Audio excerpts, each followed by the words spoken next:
I would do to me if I were me. So I loved it. And that was perfect. That was absolutely perfect. And that picture was even in that short video montage. It is one of my all-time favorite pictures. So the idea today is to kind of bring everybody up to speed on Kenya mission and what has happened, what is happening, some history behind like how did this whole thing start. And what I have told many people is that the more you understand and know about what's going on in the Kenya mission, part of what becomes you have two distinct roles as people in the congregation for the Kenya mission. One of those is the support. I cannot overstate how important it is that the congregation supports the teams while they're over there. Quite literally, we've had countless times when we know that, oh, this is happening. We send a quick message, and we have people praying for us. There's been times when we've paused and thought for a second, oh, with the time change, like right now, the people of Living Faith are worshiping and praying for us in that. I mean, it is just a profound thing. We've had a number of people who have gone on the trip in our congregation. It's a pretty high number of people who have participated in one trip or another, and it is kind of woven its way into the church. So when you are here and you're not over there, you are still very much involved. The second one is kind of as ambassadors. We are always looking for team members and people who want to go. But if you don't know a lot about the trip, you might think, well, I'd have to be like, bleh. I'd have to be, people get in their minds these ideas of what it is to be a missionary and could they do it or not do it. And when you understand like what we're actually doing, people go, oh, I could do that. Like, well, yes, you can. You can actually do that. It is not as mysterious and complicated and incredibly difficult as people often assume. The travel is difficult. I'm not going to lie about that. That is hard. So there are physical restrictions for sure, but that's the other thing is just talk about it with people, and you might identify somebody who would be great to go on the trip, but they don't think they would be great to go on the trip. I can't tell you how many times I've had those conversations. So we're just going to look at the next slide and get a quick overview of there's three distinct fields of mission that we go to. There's Marunga Town, and that is where TEC stands for the Tumaini Empowerment Center. We would use the wrong word to describe it as an orphanage, but that's kind of a closer analog. It's almost like a boarding. It's not a school, though. It's where kids can go, get some resources, get sent off to school, but it takes care of those kids who are in a very difficult situation. And Marunga is the mother of this whole thing. This is where everything started. Marunga Town. We have members of our church who worship in the afternoon from Marunga. So 10, 12 years ago, whenever the first trip was, it was this invitation because they had come here, started worshiping in the afternoons. We've gotten to know them. Many of you know Elodad and Henry and Wendy. Wendy has a baby now, and we're going to have a baptism for Wendy before too long. So that's kind of cool too. So they're from Marunga. They are some of them are citizens here now. Some of them are back there. But that was the first trip, is to go see their home and start ministry there. Then we were invited by the International LCMS Missions and the Evangelical Lutheran Church of Kenya to go up to Kakuma and Calliope Bay Refugee Camp, which we'll talk about that invitation in just a minute. And then because we were doing that, Lodwar and Lokachar just kind of accidentally happened. So that was less planned and more the Holy Spirit doing stuff. So we're going to talk about these three things in this order. So let's go to the next slide. Marunga. That big red dot covers way more than Marunga, but you can see it's north and a touch east of Nairobi. So you fly to Nairobi, that takes forever, and then it's a really nice car ride on a beautifully paved road. No, I'm not even joking. Like, that is true. There are terrible roads. The road to Marunga, it is slick. It's nice. It's big. I mean, you sit back and you look at this gorgeous, the fields, and there's pineapple plants everywhere, and it's gorgeous. It's absolutely gorgeous, but really a beautifully smooth road. The road to the refugee camp used to be terrible, but it's actually better now. So the general background for Marunga is it is one of the most fertile places on earth. I mean, if you drop an apple a week later, there's a full apple tree. I mean, it's bonkers how fertile that place is. It is, the landscape can get pretty dramatic. I wouldn't call them mountains, but I also don't think the Smokies are mountains. Like, those are really big hills, right? The Rockies, those are mountains. But they're, it's a dramatic landscape, and you're driving around, and it's not quite jungle, but it is just phenomenal in terms of, so they have multiple growing seasons. I think there's either 2 or 3 growing seasons. So you can harvest more than once a year because it's just amazing and fantastic. So we have that connection to our members here, the original trip. Here's the background story. Was way back when we started doing this, we had some energy to it, and so I was in communication with the Lutheran Church missions over there in Kenya. So the LCMS has an Office of International Missions in Nairobi, several full-time missionaries, though they're down in numbers dramatically right now. But I was in conversation with them to say, hey, this is a great spot, and you don't have a church here, and it's in the central diocese of the ELCK. So the ELCK, the way they're organized, is a little bit more hierarchical, almost like a Catholic system.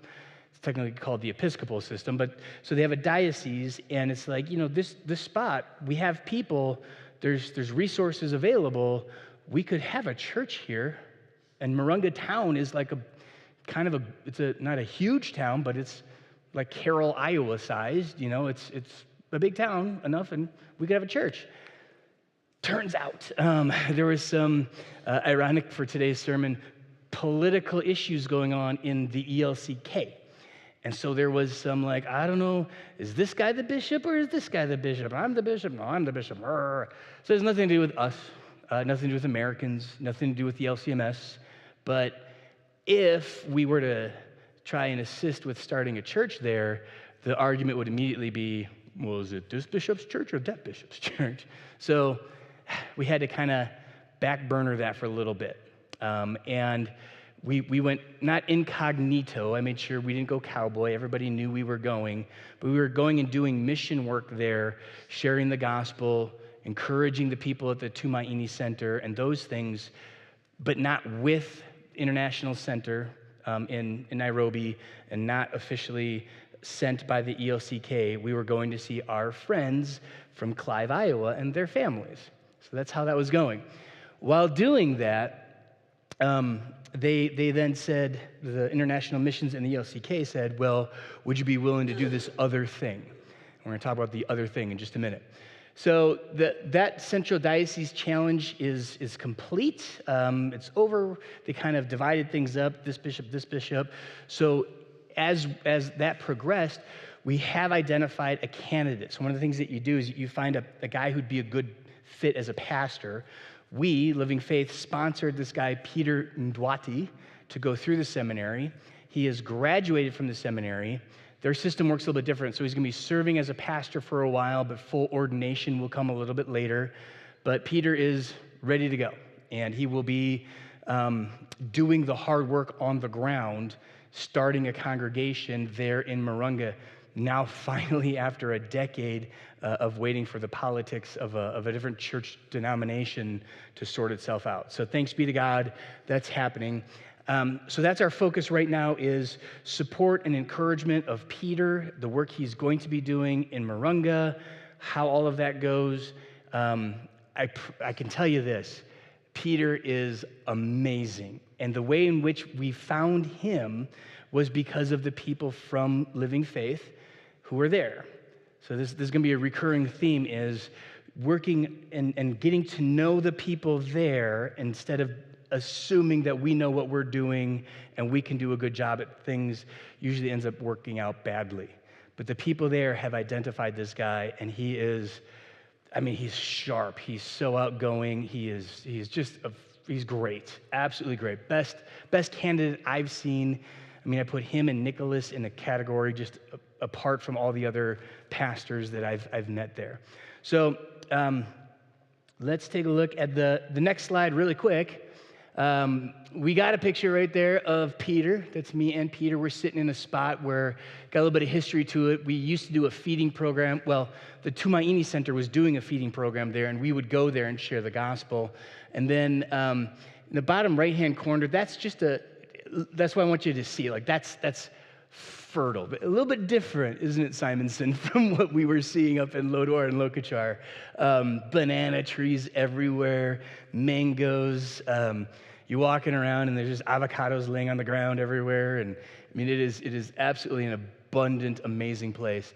That lady up at the top, I want to try and sprinkle in some cool stories here and there. That's Shosho Margaret. Yeah, I'm going to try not to get choked up on these things, but it's tough. So Shosho Margaret, one of the very first years that we went there, they had like a kind of a rally just to say, hey, some Americans are coming, Tumaini Center is involved, and just to draw some attention to it.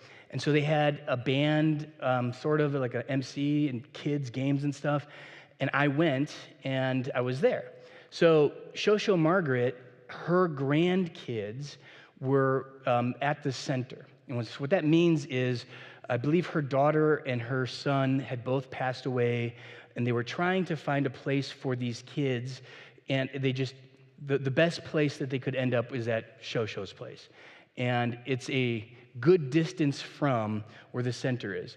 She and her husband, who has since passed away, she and her husband could not afford to send the kids, couldn't figure out how to send the kids to a school. You have to pay for school, pay for uniforms and books and all of these different things. Couldn't do it, but what they would do is let their children go, their grandchildren go to the center.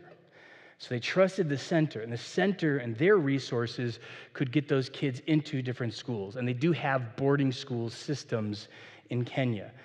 Feels weird for us to be thinking that way, but that's what they would do normally over there. So her grandkids were actually being blessed, but always there's this sense of, am I really just like sending my kids away? Because in their culture, that is a terrible thing. Like they don't want to let their kids out and go. These are my responsibility, my children. Very understandable. So she decided that she wanted to go and meet these Americans who she was trusting, that was working with the center, with the Kenyans she knew and trusted, but these Americans she hadn't met. So barefoot, she walked about 12 kilometers up and down these hills, probably at the time in her mid to late 70s. And she goes, I'll never forget, I saw this pastor dancing.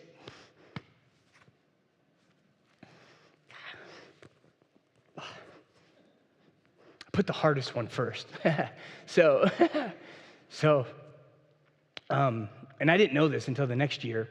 We went to visit her in her home, and she just kept saying, I remember you were dancing. I remember you were dancing. And so she would say, Ruka, Luka, Ruka. And I have a shirt that says that I got when I got back. So we just, every time we go to Marunga, we go to Shosho Margaret's, and we sing and we dance. And she dances. She's never seen a pastor dance before. So if this video works, we got me and Shosho dancing. You have to click it. There you go. There's Shosho Margaret.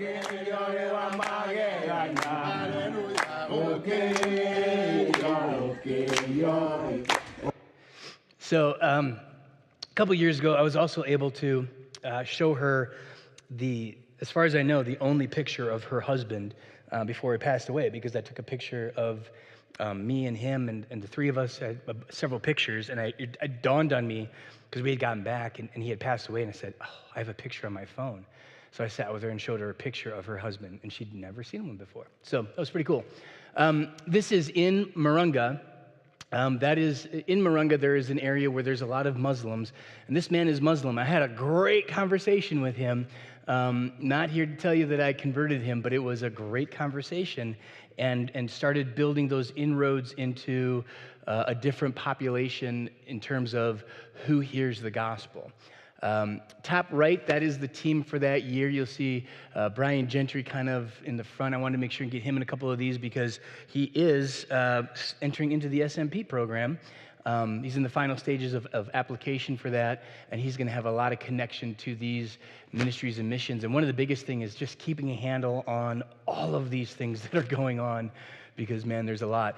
And then there's Peter down there, and those are some of the kids from the Tumaini Empowerment Center. He was a teacher. He's got two little girls, well, not little anymore, two younger girls, and his wife passed away several years ago. So his children go off to near where his brother is, and there's a school there while he's been attending the seminary. So that's just a little bit of a better picture of that. When we go, we visit homes and houses. We find people just kind of in town. We share the gospel and just kind of building energy. And every year we hear over and over again, you keep coming back, but when will there be a church? When will there be a church? And we've been saying, it's coming, it's coming. So next slide shows us, this is another great story. This lady right here, we found her and she was sorting beans. So, you know, the combine would normally come through in Iowa, and a lot of stuff happens, then just beans come out, right? She was doing it by hand. So she was sitting there, and she was on her own completely, had traveled a great distance, displaced from her home for a reason I can't remember, but she was Lutheran. She was like, I know of the ELCK.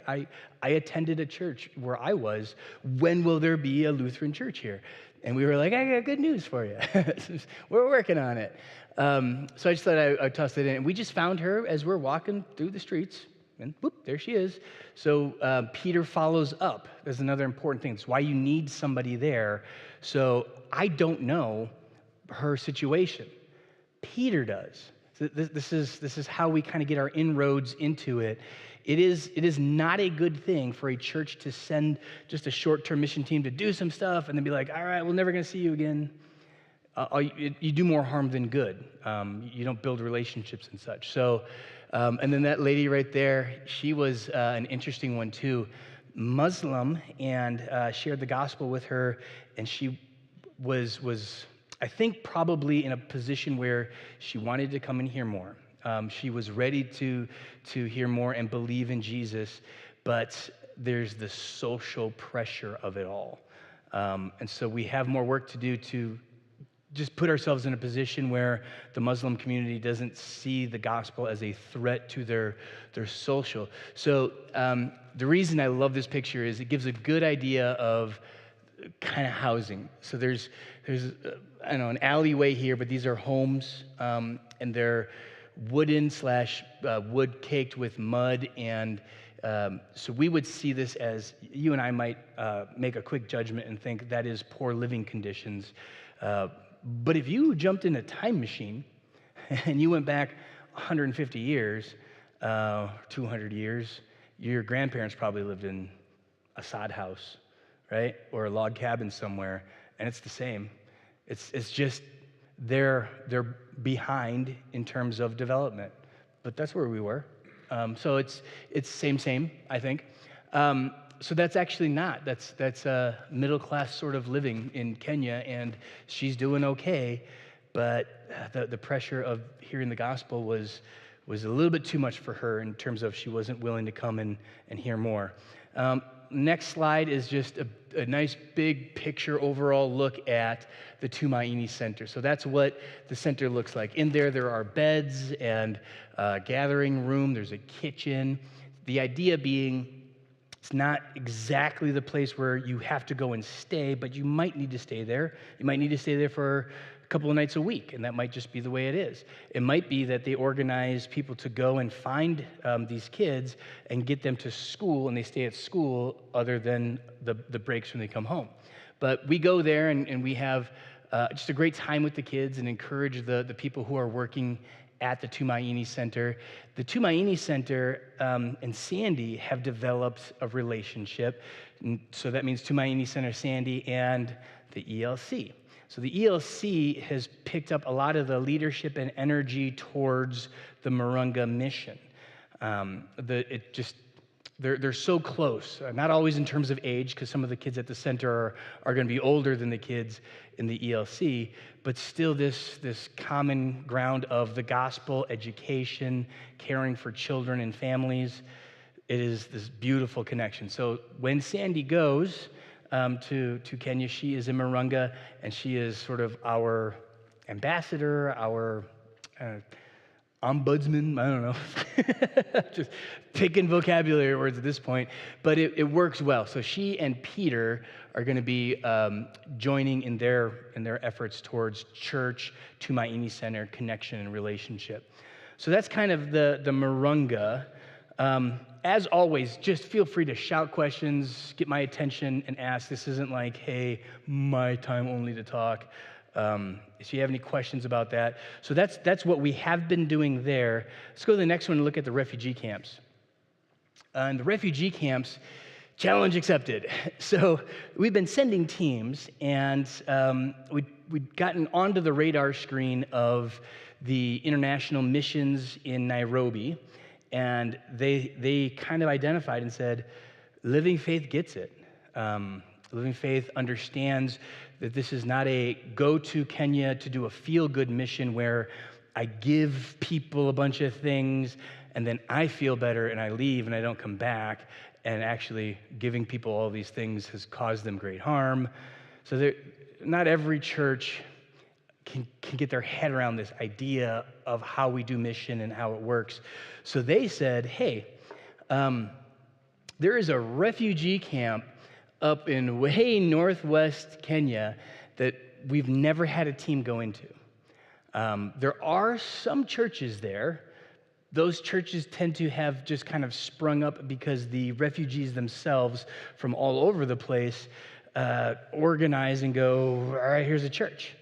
And background on how this refugee camp came to be. In 1996, there was a big civil war in the Sudan.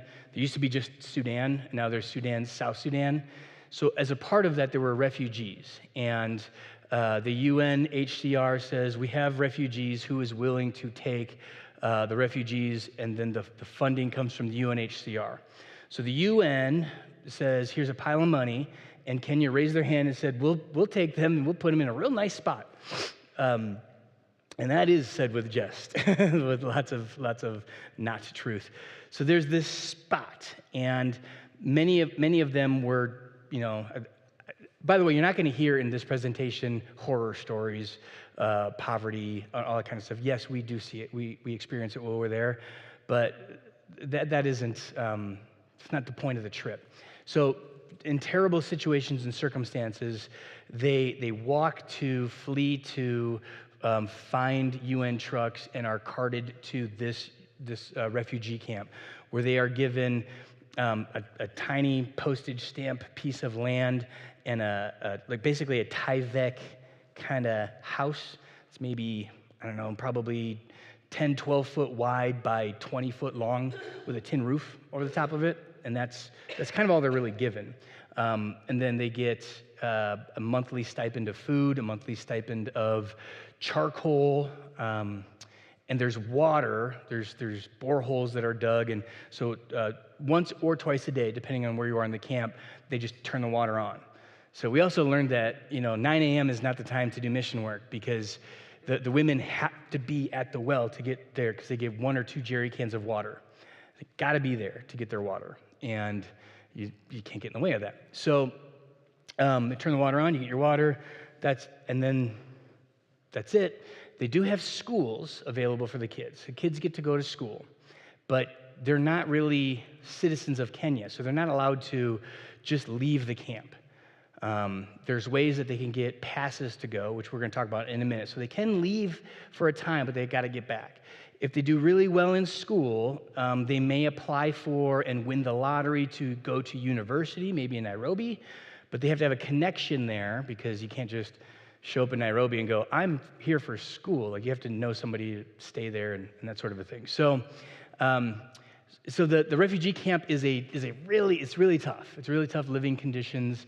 It is It's hot, and I can't describe it because it's different. It's not the hot you've ever experienced. When I say, oh, it's hot, and then like, oh, how hot? Like 98 degrees. You go, oh, I mean, Iowa gets 100 degrees for like a week. It's different. It hurts. It is awful. It is very dry. Well, let's look at some pictures. Oh, actually, I do want to cover that. History, size, people groups. So 1996, the size is a little bit hard to pin down. Conservative estimates are about 200,000 people. We know it's more than that. It's 300. Upper estimates are 700,000 people. Partly, it's hard to keep track, and there's no incentive to keep track because there is no plan. In 1996, they said, we expect this camp to be here for 2 years. And there is no plan to get them out. People can't go back to their homes because where their homes are or were, other people live. So we would just create different refugees in a different place. And you're on like your third generation. So there are people my age in the refugee camps whose parents were born in the refugee camp or whose parents came to the refugee camp. And then like, I have a 20-year-old. So if my son was born in the refugee camp, his dad would have been born in the refugee camp, and his grandparents would have come from that place. So there's no, this is here forever. There's no plan. Can't be a plan. And the people groups include a lot of Sudanese, South Sudanese, but they often don't consider themselves that because there wasn't a South Sudan when they came. And then you've got other different groups, people from Ethiopia, Eritrea. There's so many. It is just, what'd you say? Oh, Somalians. It is just ballooned because the camp just already existed, so that they actually started another camp just down the road called Kaliobeyi. And there's a lot of Ethiopians were sort of the first ones. There's an area in Ethiopia called Gambela, which is just rich in resources, which means they're going to want to take those. Somebody's going to want those resources. So they've been displaced as well. We have a very strong connection with some of the pastors and churches and stuff in Kaliobeyi as well. Let's look at the next slide. So that's the road there. It's hard. It's hot. So the road used to be a terrible road. It used to take us 6 hours to drive up there. Now you can do it in about 2 hours. It's crazy. Mike, I know, right? If you've heard the famous story of the rollover, the car accident, there was while this road was being built, and so it wasn't quite complete and finished yet, and we hit a bad patch in the road, and the Lord, provided and kept us safe. We didn't have any serious injuries, so thanks be to God for that. Let's look at the next slide. Camels do okay. So there's a lot of camels and goats. It's kind of, but nothing else really grows there. It's that acacia stuff and thorns and thistles and that sort of a thing, but you can't really grow crops or anything there. Let's take a look at the next slide. I love this. So in the top right corner, that's me and the Archbishop at the time. He's not Archbishop anymore, of the ELCK. It's kind of hard to see, but in that bottom one on the right, the guy right to the left there, that other American, that is Shawan Trump, and he is a lifer in Nairobi. He came out of the seminary. I believe he was a year or two behind me and went just right to Africa. So he's been doing this for a long time, and he and I have become very close friends over the years. And that right there, you'll see that in that picture, there's some names and some people that some of us will recognize. Asenath is in the bottom right corner there, but it's hard to pick her out. She looks different today. That is 2016 or 17, I think. Or no, I can't remember when that was. Anyways, that very spot would become Living Faith Lodwar. Which looks very different today, but we'll talk about that in a second. So those two pictures on the right, what that is when we went into Kaliobeyi refugee camp, we met some people who were Christians, and we had a couple who were part of a different denomination that used to be in fellowship with Lutherans. And I say used to be only because technically that church is gone, the denomination is gone, because it was in Gambela, and Gambela was wiped out, and all Christians were persecuted, killed, or driven away. So they don't, it's like, are you still an LCMS Lutheran if there aren't, like, the churches, like America's taken over and all the Christians, you can't be Christians anymore. Well, the LCMS doesn't exist, so am I LCMS? I don't know. So that's the situation they were in. So we met some of these guys, and we go, okay, so let's gather under this tree, share the gospel, read the Bible, ask different questions, go door to door. So we're going to these, and door to door means to these, in the refugee camp, places where people have been given these little kind of huts, and share the gospel with them and invite them to come back to this tree. And there, share the gospel, do some Bible lessons, and let them break into men and women groups, and then those people will sit and they'll talk and they'll share, and they come back together. And then the next year we came back and there was a church. And we were like, say what? and this guy Okach goes, we just kept going. Like, you guys left, and I was like in contact with them, and we had some contact with them, and it was like they just kept going, and they just kept doing it. And so they had started a church, Gambela Lutheran Church. And it was like, holy cow. And then within just 2 years, there were 7, I think, churches started. And we were like, okay, this is awesome. In different areas, in different languages and people groups, they just kept going. And so this is me at the ordination of 3 guys that we, again, sponsored. They're from the refugee camps, but because they are sponsored by an American church working with the ELCK Lutherans, the Kenya authorities and UNHCR said, you can go to Matungo to work on ordination, but then they have to go back to the refugee camps. So that happened in 2021 or 2020.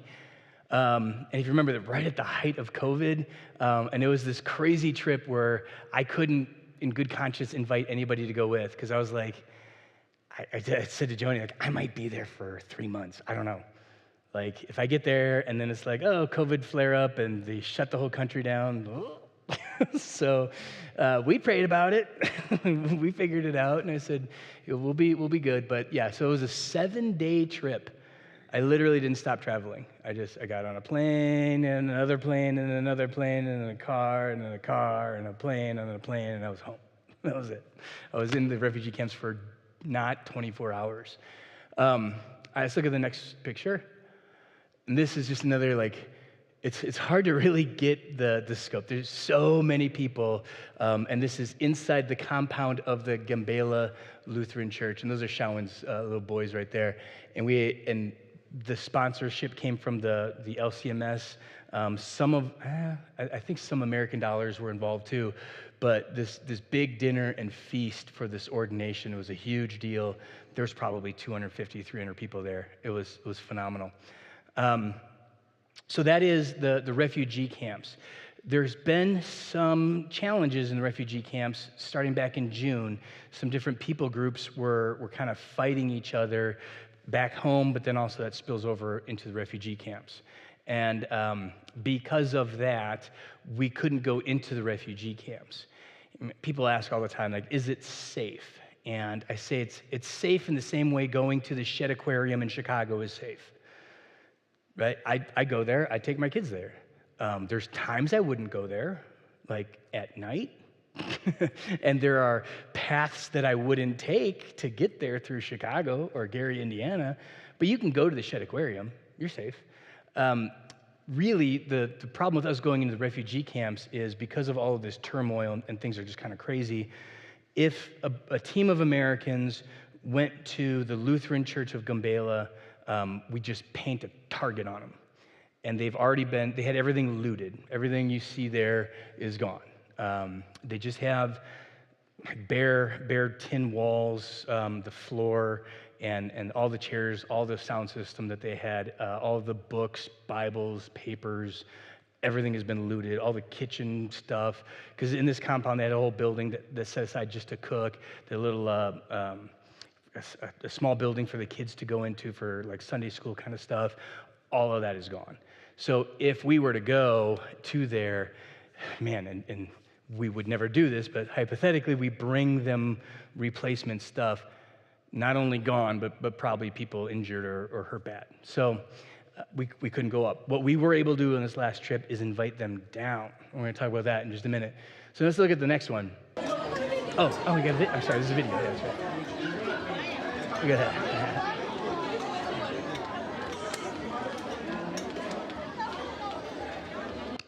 Yeah, it was cool. It was a lot of fun. Weirdly, one of my favorite trips. It was brutal, but it was one of my favorite trips. So then we have Lodwar and Lokachar. So that red dot, again, way too big, but way up there. The only way to get to the refugee camps, you got to fly to Nairobi, and then you got to get on a plane, and you got to fly to Lodwar. But there, you see where it says Eldoret? It's like a bus stop. The plane lands, some people get off, and some people get on, and then you keep going up to Lodwar. And Lodwar is an interesting place because there is a lake right there. You can kind of see that green chunk right there. It's a big lake, and I just said it's terribly arid and dry. Everything drains there, so you don't have to go too far west, and it is just arid death. And Lodwar was actually kind of taken over by the British. Kenya was a British colony up until 1955. There was a revolution, and they had staged some of their military stuff up there to practice desert warfare because it's a desert. But Lodwar, there are these two rivers, and there's air quotes there, that go through Lodwar and then dump into that lake. Again, a really big lake. I say rivers because one of them almost never has water in it. Once every 3 years, there's water in it. And the other one has water in it, maybe, what? Yeah, like not quite knee-deep water. And so it is kind of wide, but if you look at it, you're like, that is not moving much. It's not moving much at all. So, but it is better than every other place anywhere nearby. So Lodwar has a significance enough to it to have an airport. When I say airport, I mean airport, where the plane, there's a runway, and then there's a building, I don't know, it's bigger than our shed, but not by a ton. It's 3,000 square foot airport, maybe not that big. So it's pretty small. So, but that's the only way to get there. You can drive it, but that drive would take forever, and there are some dangerous spots along the drive from Nairobi to Eldoret. There's some dangerous spots. So what we were doing is you fly there, and you've already spent forever traveling, and it's miserable. And so we would go to a guest house. Happens to be a Catholic guest house. There's a strong Catholic presence in different places in Kenya. And I'd make these things like this for the trips. They're devotionals. I leave them here. I hope some of you read them, but we use them while we're traveling. And I would bring extras, and I would just hand them to people and be like, oh, how you doing? And there you go. And our translators would meet us in Lodwar, so they would also come there, and Mutai and a couple other pastors would get there and then go with us up to the refugee camps. And take this, and extras, right? So handing them out. And so one day, I'm literally like before church, like hours before church, I looked at my email and I got an email that says, we would like to announce and whatever, something or other, Living Faith Lodwar church plant. We are celebrating our first Sunday. So I didn't even know it was happening. I had no clue this was going on. But Lodwar is, in that area, a big deal. I will grant you there's not a lot of deals around there, but that is a big deal there. Big, important city in the middle of nowhere because they have an airport. It's a decent-sized town/city. There's not like high-rises or anything, but there's pharmacies. There is a hospital. Again, kind of Carroll, Iowa vibe to it, I would say. So that was awesome. And then I was like, we should probably go there and make that part of what we do in our mission. From there, and without my knowledge and understanding, the ELCK and International Mission were working because there were some other churches just to the south in Lokachar that are ELCK churches that need leadership training, encouragement, and all the kind of stuff that we do. And they can get up to Lodwar, and Lodwar has places for them to be housed. And the LCMS and ELCK can manage all of those things, but there needs to be some place, and there needs to be some people to come and do that. So they were like, hey, you know how you're doing Marunga and the refugee camps? How would you like to also do Lodwar? So that's why I've been calling it the three-headed monster. So yeah, Lodwar is it's the same hot, it's the same awful, but it's a little nicer. The accommodations are pretty nice, I think. My wife smiles when I say, I think they're nice. What else should I say about that? So what has happened at Lodwar, Living Faith Lodwar, we'll see. Actually, go to the next slide. I got some better pictures on the map. So you see where Lodwar is, way up there, and then hit it one more time. From Lodwar, if you drive straight south, you see where Lokachar is. What we found out about a year and a half ago is around Lokachar, there's like 6 churches. Kind of a main one in Lokachar that's got a nice building to it. Things were going good. Ironically, it was started in 1996 as well. I don't think there's any correlation or particularity why, but lost a little bit of steam, and some of that just kind of comes from the people began to get nervous because land was purchased for this church. Who are these people? I've never heard of a Lutheran. So the Turkana people were getting, and so what we do is go there and bring some energy and again start building these relationships. And worked with a guy who's a pastor in Lokachar. His name is Darius, and some of the other church leaders all came together. And we didn't do a lot of door-to-door there, but what we did do is help them get some energy, organization, and a plan, vision, and mission. We're going to talk about that in a minute, too. All right, now let's go to the next one. So in Lodwar, there is this Living Faith Lutheran plot of land. They have a really nice house. I might have a picture of that. Really nice house that was just built and finished in April. That's where Pastor Atan lives. Pastor Atan is awesome, and he is our local guy there doing the work of the church right there. And the house that was built, funded by international dollars in the LCMS with the ELCK, the idea is this is a training center.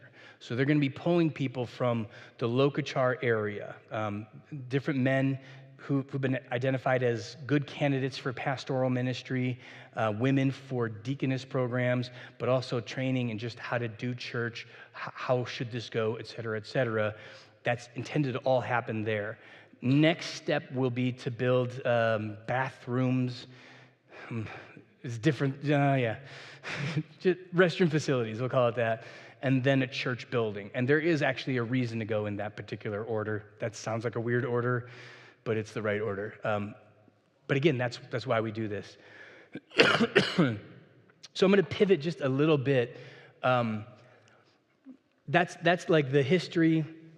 Those are the places. There's probably another bit of history about to happen, which is my wife and the bishop went walking around Lodwar with and Julie Darnell, some translators and some people from Kenya, and they meet this guy, and he's familiar with Living Faith Lodwar. So they're in Lodwar, but they're closer to the river, almost at the river, right? Right on the river? Which is a really cool spot, right? This guy's got a compound of land, and so he's actually doing okay for himself. Again, you might look at it and go, oof, but he's doing great. And he says, I know Living Faith Lodwar. His name is Festus. And I have a belt that says Festus now because he gave me his belt. So Festus says, we should have another church right here. And the bishop went, I think you're right. And so now there may be another church that we accidentally started, and the bishop likes to point out that because Joni is the mother of the congregation, that I have to get an invitation from my wife to go and do mission work if this church does indeed happen. So she enjoys that. So that is almost certainly happening. It's just there's not a lot of formality to it yet, but I'm going to talk about that in just a second. A little bit of a pivot here to talk about the character nature of what we do on the trips, why we do what we do. But any questions on the three-headed monster, Marunga, refugee camps, Lodwar Lokachar? Yeah? So, living faith, are they saying in English, or they have their language? No, they worship in the Turkana language. This area is all Turkana people. But when we go, we don't bring materials in Swahili or Turkana. We've made so many mistakes. One of the very first mistakes we made is I worked actually really hard, and I am sad to say I spent church dollars finding Swahili small catechisms, Lutheran small catechisms, and it was in Marunga. It was like the second trip to Marunga, and I was like, I brought all this stuff in Swahili, and they do know Swahili. It's like their secondary or main language, and they went, oh, this is so kind of you, and so generous, and do you have any in English? I'm like, well, I do in Iowa.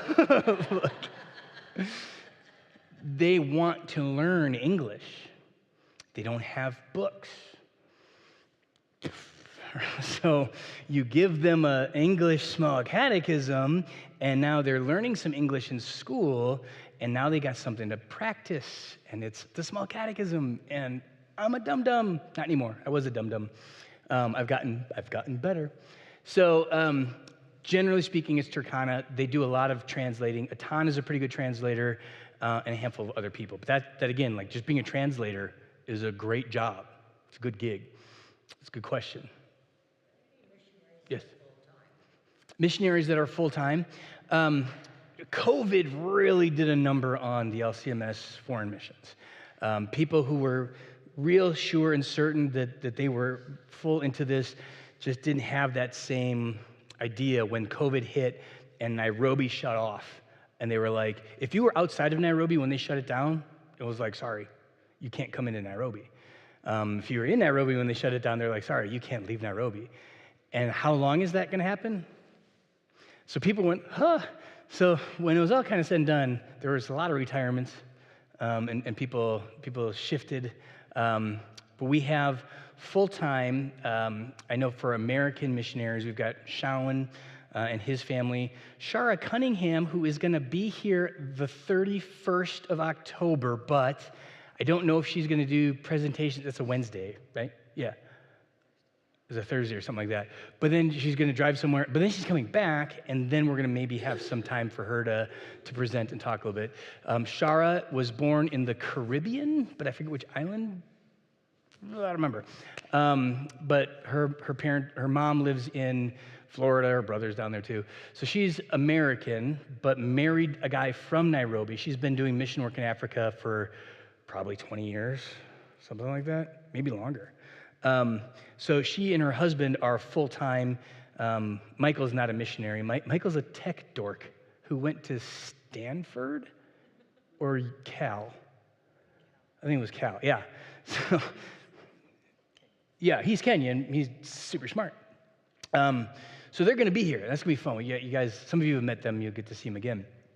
And then Britt Odemba, who there's been a couple of pictures of her up there too. She's from California and was a Lutheran school teacher and was like, I just think I should be a missionary. And that was probably 20 years ago. You're 15 maybe? Yeah. So those are the Americans that I'm well aware of in that particular area. Foreign missionaries around Africa, outside of that, I don't know that well. Then they've got a guy who's full-time from Brazil and a couple other places. So the number of full-time, live over there missionaries has come way down. But we do have those over there. Side note, and this is not meant to, I don't want this to come off as sinful pride as much as recognition of job well done. So they have reduced the number of churches who engage in mission work in Kenya and many of the, like Tanzania and other places, down to 2. Living Faith, and then there's a church in Texas. They don't have the staffing. Because when we go, they do, a ton of legwork in here's translators and make sure the pastors, and they make sure, Atan makes sure that they get the refugee camp guys to apply for the passes to come out of the refugee camp, to get transportation. All of that stuff is handled by either Brit or Shara over there. That's a ton of work, and they can't be doing 7, 8 churches. So it's just not even available but to us in a church from Texas. So this says a lot. They couldn't believe when they were like, would you guys want to go to the refugee camp? Like, no mission teams have ever been there from Lutherans, really from anywhere.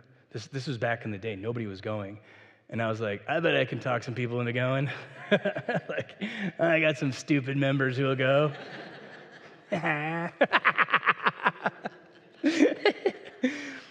It was fun. You liked it. It was rough though, wasn't it? So yeah, that's a kudos to Living Faith. You guys are bold or dumb. I don't know, but either way, it's pretty awesome. Yeah, let's go with bold and courageous in the faith. So any other thoughts or questions before I get into character and nature sort of the trip? All right. This is where I'm trying to decide how to say this to people. Well, let's hit it once. Let's look at the first bullet points. Most mission trips from American churches aren't mission trips. I'm just gonna be honest. If you go to dig a well, build a building, paint something, these are service projects. And I am not necessarily saying all service projects are bad. Let's just clarify definition and terms. If you are digging a well, you are not, at that time, sharing the gospel of Jesus Christ in order that people would hear the good news that they have a Savior and that the resurrection is theirs. You're digging a hole in the ground. Okay, we do mission trips. If you're ever wondering, why don't we do more to raise funds and get materials to bring over there? There's a lot of reasons why that's a really bad idea. Number one, and again, made all the mistakes. I went on a mission trip before I was a pastor here to Kenya, and we had construction guys, and they were like, I want to build somebody a house who doesn't have a house. And we did. And the whole time I was sitting there going, this doesn't feel right. And I started talking to the one guy, and it was a big team that we had 8 or 12 people total on the team. And I was talking to the translator, and I said, well, who are those guys who are just standing over there watching? Why are they here? And he said, well, those are the guys who usually build houses. Oh, we just unemployed a bunch of people. Oops. And how much, would a house cost? These materials are literally sticks, and then you dig, which also, by the way, our construction people can run a table saw. How many of you guys can run a machete? Because that's how they cut wood. So we're bumbling and stumbling and building a not good house that those guys that we unemployed could do way better at. And the whole total cost would be about $600 US. And I was like, how many thousands do we spend on airline tickets to come over here and build a $600 house and unemploy those people and take food and money out of their pockets? Whoops. So we don't make that mistake anymore. That's where I say most of those service projects unintentionally do more harm than good. I try not to hurt people's feelings on this, but just understand, if you go to an area when there's extreme poverty, and you do something you get all these shoes, and you're like, we've got brand new shoes for all of the kids. That seems like a great thing to do. How is that a really bad thing to do? Well, number one, you just flipped upside down a local economy. There are shoe salesmen. Oftentimes, they're selling used shoes, but that's all that they can have to afford to sell to somebody. And you just came in with new shoes and made it so that nobody's buying their shoes for a good while until those shoes are worn out. Oops. Did you give shoes to everyone? Probably not. What does that mean? Now you got kids walking around with really valuable targets on them. So you left, and how many of those kids kept those shoes and didn't get beaten up and have those shoes taken and sold? Right? Okay. So I'm not like, I absolve you of all of your sins if you've ever participated in something like that, because you don't know what you don't know. I didn't know, and so I made that mistake too. I've been there. What we do is avoid those things. Where we were in Lokachar is a perfect spot to build these like amazingly brilliant borehole water systems.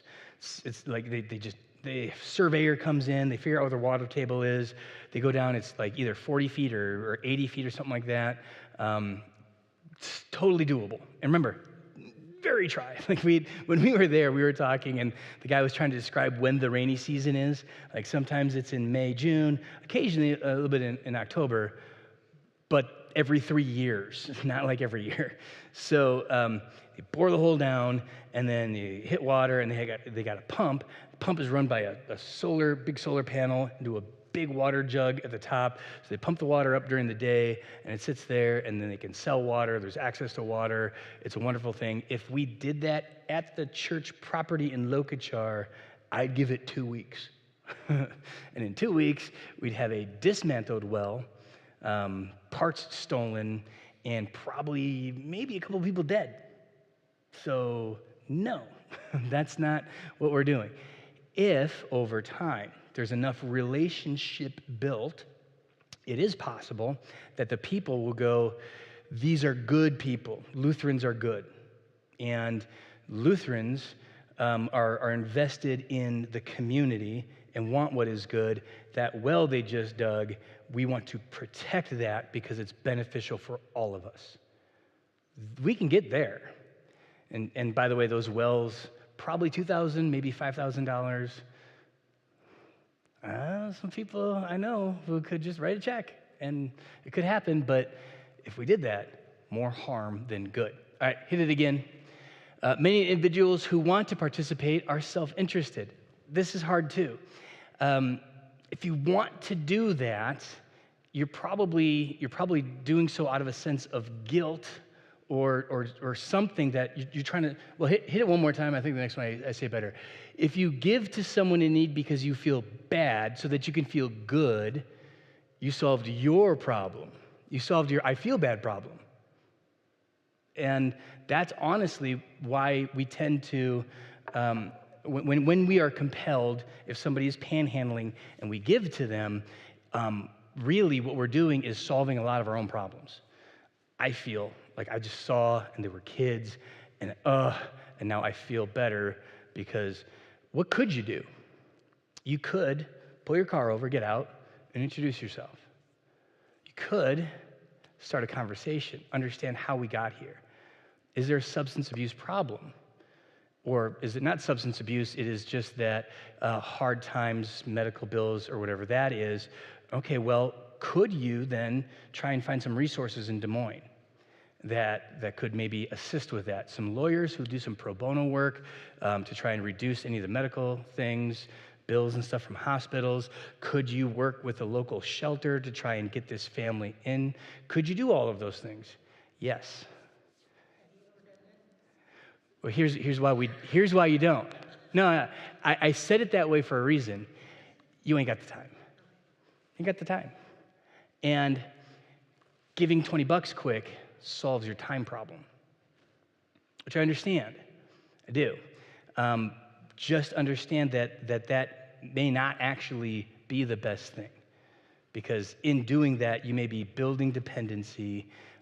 You may be fostering attitudes, beliefs about who they are that is not good.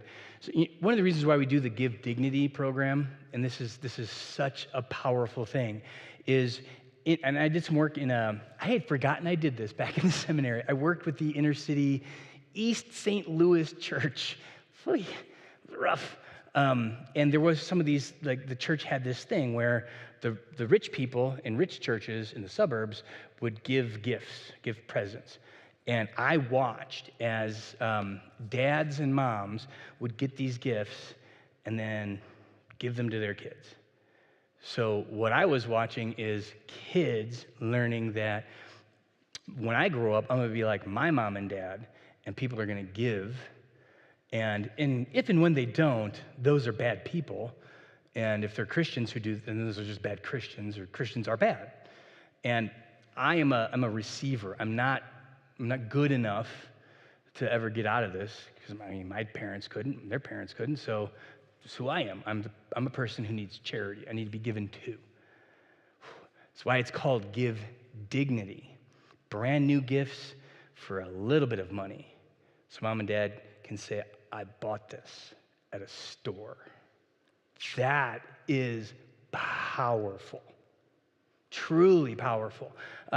When people want to know what is it that we can do for the refugee camps, I tell you, what we can do, if we are the only ones who can do this, and I mean Christians, give hope. All right. So first, do no harm, economic intrusion, workforce displacement, cultural complexity. I'm not going to get into that too much, but sometimes you think you're doing it all right, and still with the culture, you've done it wrong. Stealing dignity is what I was just talking about. Building toxic codependency is another one. So whether that is in downtown Des Moines, East St. Louis, or Kenya, if you build this codependency of, hey, we are the givers, you are the receivers, this is how this works, you and your children will always be this way. And then cultural elitism, I also say, we're not going there to make Americans, right? They are Kenyans. They are beautiful. They are amazing. Their culture is fantastic. We have ways in which we can inject hope and ways out of bad situations, but we are not trying to make them into Americans. So that's the basic premise of things. And like I said, hope is incredibly valuable. I'm getting better. Like the week when I get back, Dan this year goes, yeah, you're not preaching again the week you get back. And I was like, that's probably smart. So over time, I do actually get better. And I could talk about this, but when you see people with just no hope of getting out of this situation, and to say, I can help you out, I can give you enough that you will never need again, it's just a lie. That's a lie, right? You go to the refugee camp and you're like, how do we feed 500,000 people forever? Living Faith can't. The entire LCMS cannot. Every church on the planet cannot. It can't happen. You can say to them, let me tell you about a new heaven and a new earth. So, so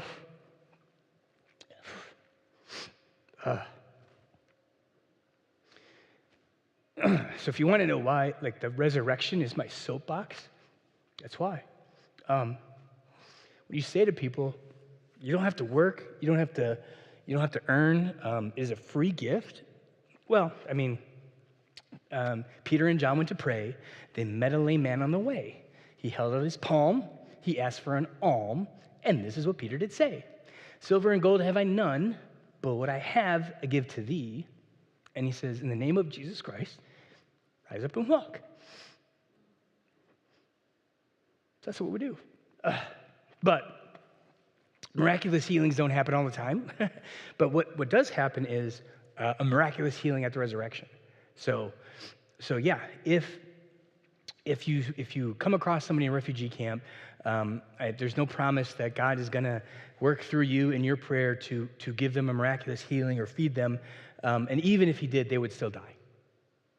Because even Lazarus is, you'll notice, not walking around anymore. So you give them hope.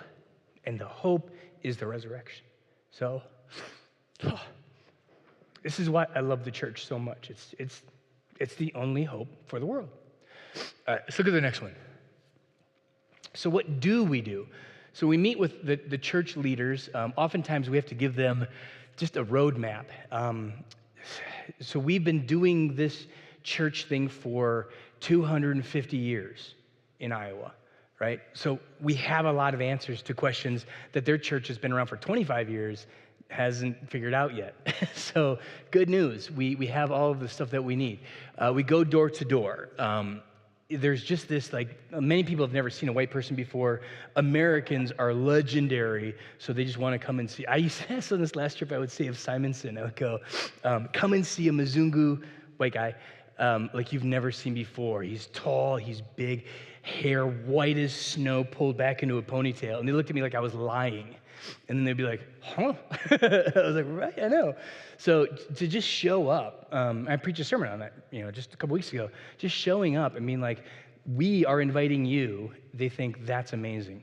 Why do people come? If I were having a T-ball clinic, right, if I decided Living Faith is going to do T-ball ministry, right, and people would be like, okay, that's weird. But then you saw the New York Yankee tour bus pull up, and you see Derek Jeter and I don't know the current players, Aaron Judge, get off the bus. People in the Clive area be like, okay, I'll swing by and with my kids to talk T-ball. Like, this is interesting. So just because we're Americans, because that sort of bias exists, people come. So go door to door, invite them to the large group teaching, preaching. It kind of crosses over a little bit. And then we break into small group discussion, and just that energy is so powerful, especially in a culture, in a community that is very hospitality oriented. To host us and all of that is a big deal. So let's look at the next one. The benefit to that church is American expertise, pastoral experience. I say this expertise, meaning we were able to tell people, like, okay, so there's a church in Algona that's like 200 years old, but when it started, it looked like this church in Lokachar. And so there's a roadmap for that. It doesn't happen overnight. You don't get to that church in Algona overnight, and when it peaked, decades ago, whatever that was, there was 500, 800 members or something like that, and their eyes were all big, and I was like, and that took 150 years. So context of church. The pastoral experience, we've got, my pastoral experience is not 20 years. I read and the books of pastors who died 500 years ago and their pastoral experience, and all of the people and pastors I know I bring to Kenya. The historical orthodoxy. So there's questions about baptism that they're just starting to ask, or the Lord's Supper. And I was like, we answered these, Augustine answered these in the 5th century. So yes, let me tell you how we get to these conclusions. It's a big deal. The infusion of energy and the ecclesial influence, this is a big deal. So we've been going to Lodwar and Lokachar and the refugee camps enough that it's like anything, right? Church body, the ELCK denomination, people are like, those Americans keep going up there. So for the first time ever, the bishop of the area of Lodwar went to Lodwar. And for the first time ever, went to Lokachar. And next year, hoping, because he said he wants to, go to the refugee camp. This is part of his purview. But like anything, if you were the bishop of churches that were in San Diego and LA and San Francisco, and then also awful someplace in like Tijuana, Mexico, you'd probably spend a little bit more time in San Diego. Let's just be honest, right? So bishop came. That was a big deal. The dude who's 7 feet tall to my right there in that picture is from the refugee camps. I cannot say his name. I know his name, but I cannot say it. It just won't come out of my mouth correctly. Great guy. He is one of the evangelists and leaders in the church up in the refugee camps. The guy in the middle there, his name is Peter, and I still don't understand exactly who he is and what he does, but he is everywhere. Peter has been a part of starting, I bet, 20 churches. He's just everywhere all the time. He must have some business sense, some energy to him, whatever it is. He loves the Lord. He loves the church, Lutheran his whole life, and all he wants to do is continue planting churches. So he shows up everywhere we go. Peter shows up. This is so much fun. he's hilarious. All right, let's look at the next one. So benefit to our local Iowa congregations, pastoral growth, because pastors get way better going on these trips. Wider branches, deeper roots. There's just something about it. I kind of have the last one say this mysterious and mystical union. I don't know what it is, but as you reach and stretch, it seems like the depth of faith of the congregation just gets planted deeper and deeper. It gives us great clarity on local mission and service. When you go to places where they have nothing and you realize giving them something is only doing more harm, it really clarifies when you get back to the U.S. and you start looking at food pantries. There's good food pantries, there's bad food pantries. But now you know that, and you might care enough to read up on them and go, which ones are good and bad? Which ones do more harm than good? Because now, having heard all of this, you read them, you can probably identify it pretty easily. So it's very beneficial to living faith. I love this next slide because I love this picture. That guy right there. And that's Pastor Atan to the right there. So let's take a look at hit it again. The LCMS has the theological and confessional formula required to do mission correctly. We are uniquely poised in this because the African culture in general is really rejects the progressive sort of vibe that you get in some evangelical churches that are going on. One of the reasons why the Methodist Church split is because there's a lot of Methodist pastors who get a vote in Africa. And the things that they were presenting, the African leaders went, when your forefathers came to Africa and planted churches, they told us how to read the Bible. And you guys are reading this different. And so no. And so they voted against it. That's why the split happened. So LCMS and our more conservative and just confessional tie to Scripture, we're in a good spot for this. Hit it again. We are in fellowship with the ELCK. That is a huge thing because we could not do any of this if we were not able to identify where to go and have that organization. The next one, we know how to do church because, like I said, we've got 200 years worth of just understanding of that right now. And then, one more time. All right. I forgot to put a picture. Oh, I'm sorry. This next slide has a stock picture. I'm sorry. I missed that one. So here's what this last trip, I'm just going to cover this really quick. Lodwar, Lokachar. We went to Lodwar, drove down to Lokachar, back up to Lodwar.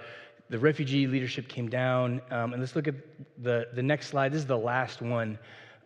Here's the important stuff that happened just on this trip. So the first one is, first time ever an ELCK bishop has been to Lodwar, Lokachar, hopefully leading to first ever trip to the refugee camps. Next one, we developed a relationship with the new bishop and secretary of the ELCK. That's a big deal. The bishop, he's a relatively new bishop for that diocese, and he and I built a relationship, and Simonson built a relationship. So, and the secretary, they kind of got to go, okay, we now personally know this church from Clive, not knuckleheads who are going to do more harm than good. They know what they're doing. Next one, another church planted in Lodwar by the river that I need an invitation to go visit, which you can walk to from our church, from Living Faith, so it's not a big deal. Next one, leaders of the refugee camp connected to Pastor Atan of Living Faith, Lodwar. They restarted worship. So since June, they hadn't been worshiping because there was, again, their church was entirely looted and everything, but the leaders had come down. We said nothing to them in terms of, hey, you got to do church again. We just went like, let's go door to door. And we just kept talking about how important the church is. And I'm on a Facebook group message with a bunch of the leaders of that church. And so we left on Saturday morning, but Friday was our last day. And on Friday, all of a sudden my phone just starts blowing up. Hey guys, we got to start. Like, all right, so fundraiser, let's get some dollars together and buy some chairs. So again, they're doing it themselves. They're doing their own small little fundraiser for these little cheap plastic chairs and go, okay, we don't have a sound system, but we can get together and we can sing and we can worship and we can praise God and we can... Next one. So,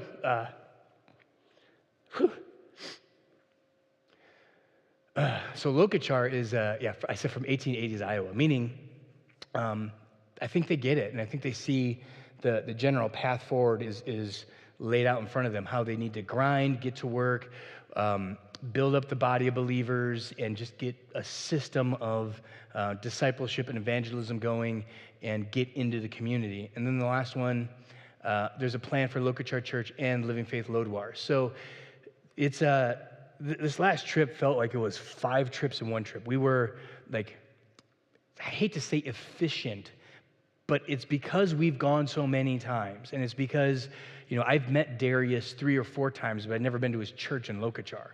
So I went to his church now, but I didn't have to meet the pastor of the church. And when I went there, he's been talking about Living Faith and the mission teams from here for a couple of years now. So all that stuff is kind of just streamlined in, it goes quicker. Same with the bishop, new bishop, so I couldn't have ever met him before, but he has heard of this team going to the refugee camps and couldn't believe that these Americans were willing to go up there, and finally was like, I should probably go up there too if these Americans are going. So this last trip was, and I don't love talking about all of the numbers. It's a very Western thing, but numbers-wise, probably 10 or 12 family groups joined the Living Faith Lodwar Church. There's probably 5 or 6 that are a part of this potential church plant. Lokachar probably had, it's again hard to say, 10, 15 families re-engage or start going to that church. I know of at least one young man who, not baptized, not in the faith, wanted to become baptized in Lokachar, and he is connected with Darius, and they're working through that process. So yes, I could sit here and give the numbers, but they're kind of a ballpark, bit of a guess. But people, God-saved people,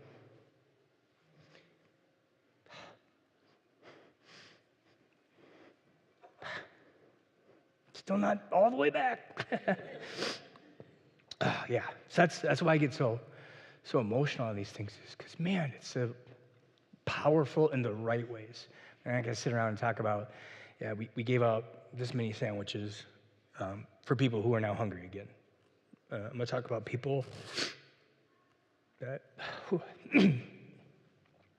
people you get to meet at the resurrection. All right, I'll get there. So, any questions or thoughts or anything else on the trip?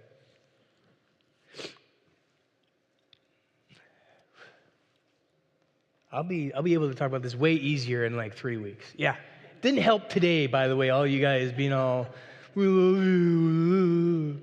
Yeah, I have a very nice one though.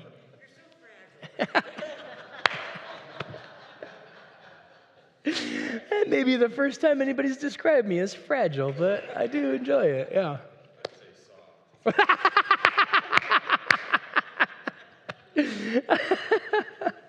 Oh,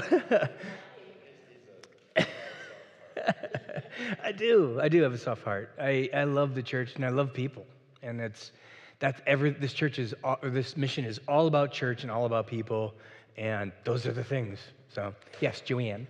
I just wanted to add on to the end of that there is a lot of confusion on what's a service event, what's a mission trip, and Yeah. people are amazed at our church, people that I visit with from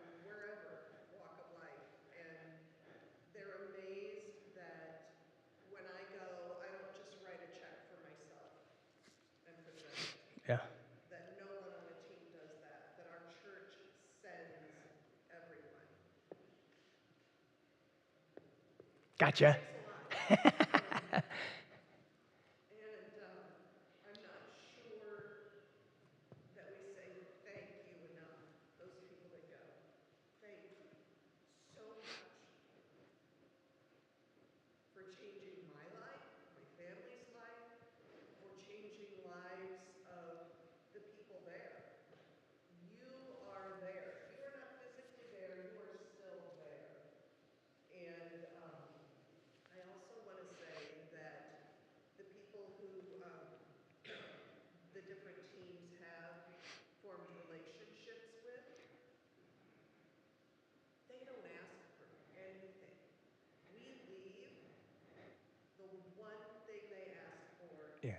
is that we pray for them and that we remember them to the people in our church. We remember them, that's how they phrase it, remember us to Living Faith. Yeah. Greet the people. They want relationship with all of us. You may not have ever met Peter, who we call like the supper club owner manager that goes around and visits with everybody. You may never meet him on this earth. He truly thinks of you guys as his brothers and sisters. Oh, he loves you. He loves you. And they all do. So I can't emphasize enough that they just want relationship and to be remembered.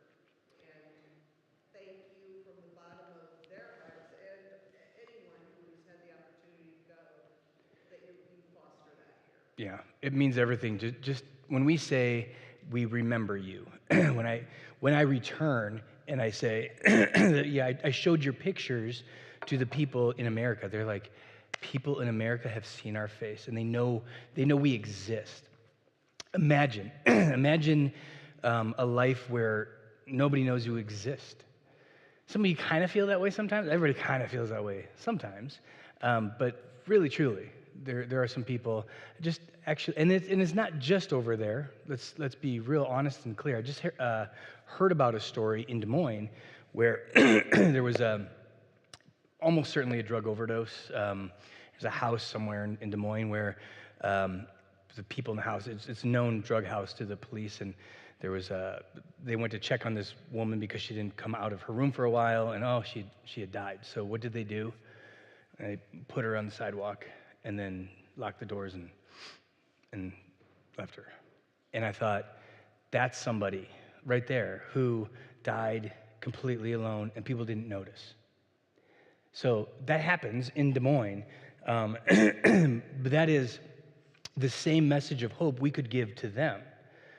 Absolutely same message that we give over there is you are not forgotten. And quite literally, the people of this church do not forget the people we meet over there, but also not forgotten by God. You are not on your own, right? The Lord is for you, and salvation is for all of us. So, yeah. Last questions, last bits. As I said, ambassadors. Timothy did want a job. Man, did he want a job in America.